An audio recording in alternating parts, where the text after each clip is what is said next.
More moves are coming for the Los Angeles Lakers as following the report that Alex Len and Cam Reddish are going to be waived, Rob Pelinka is not done and another move is on the horizon. We're going to break down exactly who that is and discuss what it means going forward, as well as break down some other Lakers updates following a brutal loss against the Bulls. Before we get into it, if you're part of the 90% who aren't subscribed to the channel, it's the place to be for daily Lakers content. If you're enjoying the content, make sure to hit that subscribe button. About 90% of you who are watching right now aren't subscribed. Your guys' support has been unbelievable. So thank you guys for that. Let's dive right into the video today, ladies and gentlemen. There is a lot to go over today, and obviously the Lakers are coming off of a pretty disappointing loss against the Chicago Bulls, and there's no doubt about it.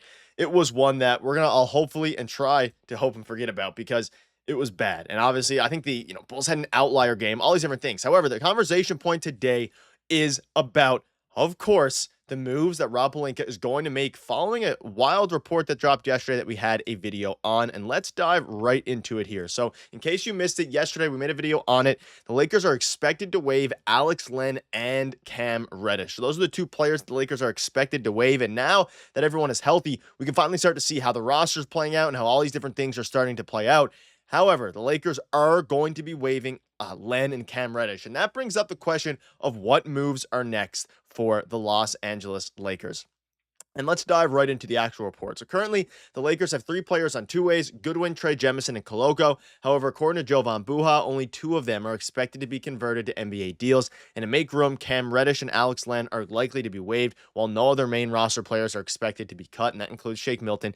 There's a chance that all 3 guys could be converted, but realistically, it's probably not going to happen just because I think that the only 2 obvious players to cut on the roster here are Cam Reddish and Alex Len, and Shake Milton has 2 more years of a non-guaranteed contract, which could be a valuable trade chip, and of course, Markieff Morris is a beloved figure in the locker room. Luka and LeBron love him. So the big deal here is the first sentence. So they have 3 players left on 2-way contracts now. That is Jordan Goodwin, Jameson, and Christian Koloko. And as we start to think about what the team needs and who they're going to convert, more moves are coming. Now, I think we can kind of assume that Jordan Goodwin is going to be one of the players that is converted, but the big question mark now is between Jameson and Christian Koloko, because at this juncture, neither of those 2 players have really stood out in the roles that they've been given. Obviously, Jameson has been good at times. Christian Koloko has been okay at times since coming over.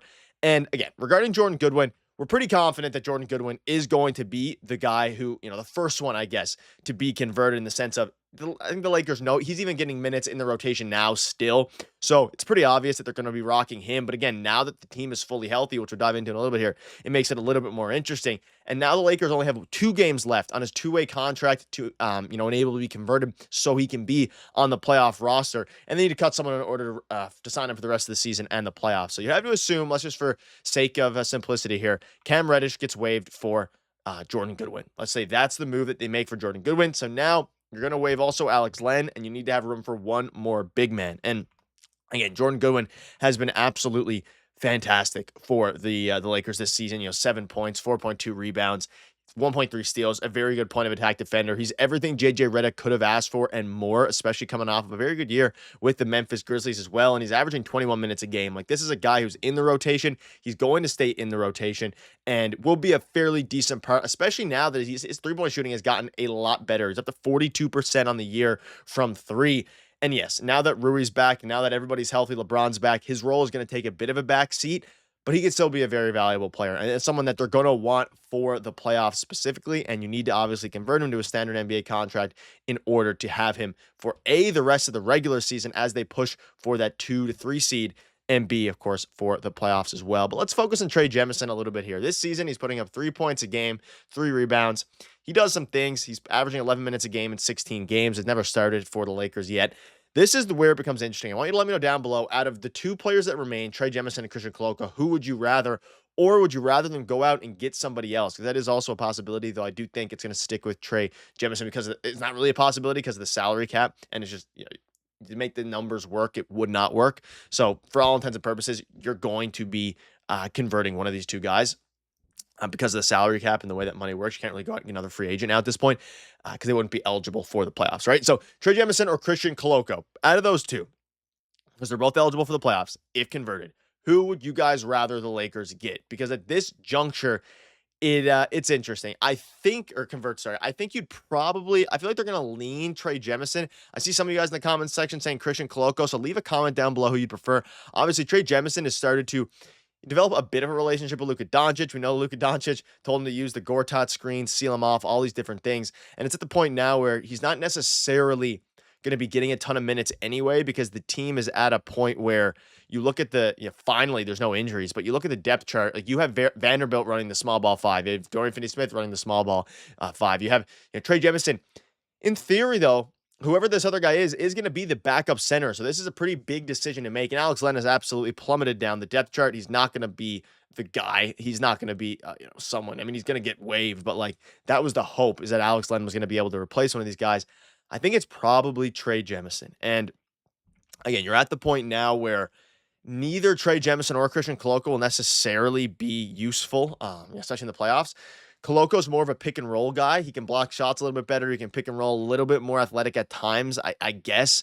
But Trey Jemison's stronger. He plays a little bit harder. He plays with more purpose. And I think he's someone that the Lakers organization likes a little bit more. And that's why I ultimately think they're probably going to go with Trey Jemison rather than Christian Koloko. But moves are coming. And following the move of Alex Len and Cam Reddish, this next set of moves is going to be big for the playoffs. It does matter. Like, these guys are going to get minutes, maybe not in the playoffs, but of course in the regular season down the stretch at the backup five. If Jackson Hayes goes down with an injury, of course now everybody at this juncture is healthy. That can change quickly. God forbid Jackson Hayes gets injured or anything like that. Like, these moves are going to have huge implications going forward for this Los Angeles Lakers team. So let us know down below who you would prefer the Lakers to convert. And you can include Jordan Goodwin into that. I do ultimately think Goodwin does get converted. But at the same time, you never really know. It will be, Goodwin, but same. At the end of the day, it's going to be interesting. Also, shout out to him yesterday in the offensive glass. Like, he's just a hustle player. He's a dog. And you can see this here.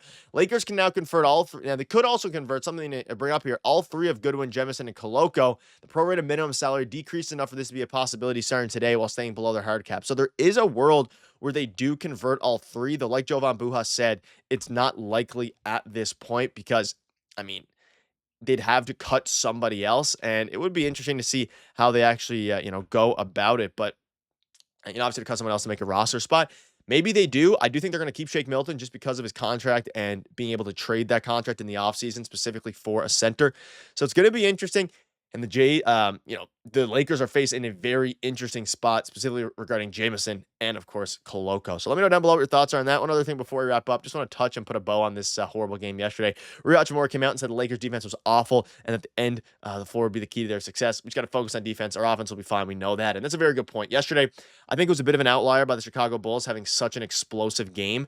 That being said, you got to be ready. You got to continue to win, especially as you hope to pursue that 2 seed, which is still well within reach down the stretch here. It's going to be crucial to win these games. So that'll wrap it up. Let me know down below what your thoughts are. Thank you guys for watching. Cheers.